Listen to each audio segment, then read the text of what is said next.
تعال اقول لك رواتب المدرسين ايام الملكيه لغايه دلوقتي. اول حاجه رواتب المدرسين في سنه 1928 كان المدرس بياخد 4 جنيه، وكان جرام الذهب في الفتره ديت ب 12 قرش. يعني مرتب المدرس في الفتره ديت بيجيب 33 جرام ذهب. تاني حاجه مرتب المدرس سنه 1956 كان 9 جنيه، وكان جرام الذهب ب 33 قرش، وكان مرتب المدرس بيجيب 27 جرام ذهب.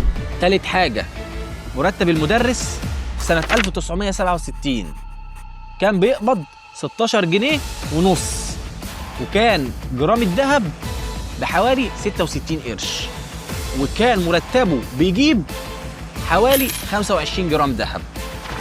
رابع حاجة مرتب المعلم سنة 1978 كان مرتبه 28 جنيه، وكان جرام الذهب 120 قرش، وكان مرتبه بيجيب 23 جرام ذهب. خامس حاجة مرتب المعلم كان سنة 2006 كان بيقبض حوالي 240 جنيه، كان جرام الذهب 96 جنيه، كان مرتبه يجيب له حوالي 2.5 جرام ذهب.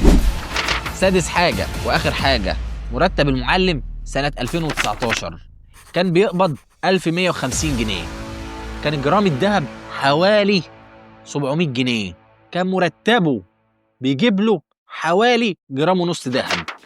كده الفيديو خلص. لو انت ما اتفرجتش على فيديو الإمام الشافعي ورحلة ارتحاله لطلب العلم بقى فايتك كتير. انزل اشترك في القناة واتفرج على الفيديو ودعمنا بلايك. سلام.